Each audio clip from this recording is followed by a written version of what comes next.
is that it's a very small carbon tax. This is actually much smaller than what pretty much any expert says is necessary to put us on a path towards really addressing the climate crisis and towards shifting to a renewable energy economy. This is already a compromised bill. And I think it's important to take this first step and to begin walking down this path. But it's also important to acknowledge that this is a compromise from the beginning. And you certainly shouldn't back up from this point. And that any opportunity that there is in the future to strengthen that bill should be taken. And so one of the first things that I would like to recommend is that this carbon price needs to increase every year.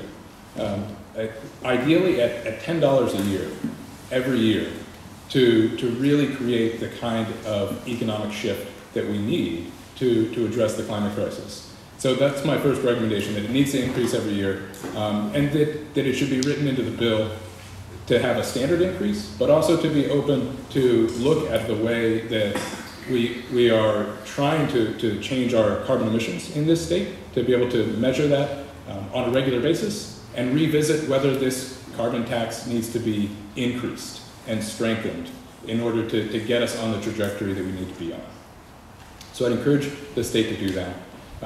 And even though it is still a moderate tax, the REMI study has said that the climate impacts of this, the emissions impacts of this, would still be significantly greater than the economic impacts of this. And Mr. Chairman, you were wondering why that is, that, or if that's really true, that only a half a percentage point in jobs is actually significant.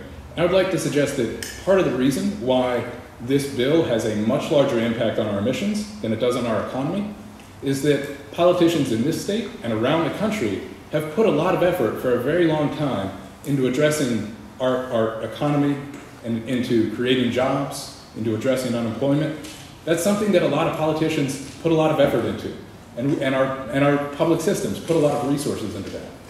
And you haven't done the same on climate change. Our politicians in this country are way behind the curve.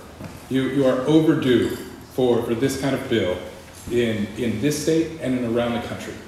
And some of the critics tonight have pointed out that no other state in the country has done this. But having plenty of company on the wrong side of history does not excuse you from still being on the wrong side of history. And even though no other state has done this, you need to be the first ones. When you're explaining to your children why you didn't act when you knew about the serious threat of climate change, they will not excuse you because you said others didn't act first. You are in a position of power and you have a responsibility to use it. And certainly that can set the stage for the rest of the country acting and can show leaders in Washington that the states and the people are ready to accept what's necessary to put us on a path towards a livable climate. And the other thing I would like to recommend about this bill is that 25% that is going towards the climate resilience and energy efficiency fund, I think that needs to be increased. I think that needs to be a bigger share of where these funds go, especially with low levels of returns on this moderate carbon tax. The idea that the majority of folks in this state are going to save up those $100 or $60 checks every year in order to make some big changes to their personal infrastructure, or the businesses are going to do that with their moderate checks is not really very realistic. I think we do need to pull public resources to do that. And the other reason that I think that needs to be a bigger part of this is that when I say that you're overdue on this, I mean that literally. Like being overdue on a credit card, there are penalties that you will reap, and that our state will reap, and that everyone will reap, because you are so late on this. And it's too late for us to stop climate change at 1.5 C. It's almost certainly too late for us to stop it at 2 degrees C.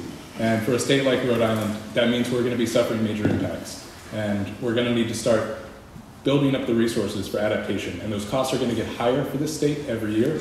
And so we need to create the kind of resources that can meet those needs that increase every year. Okay, any questions?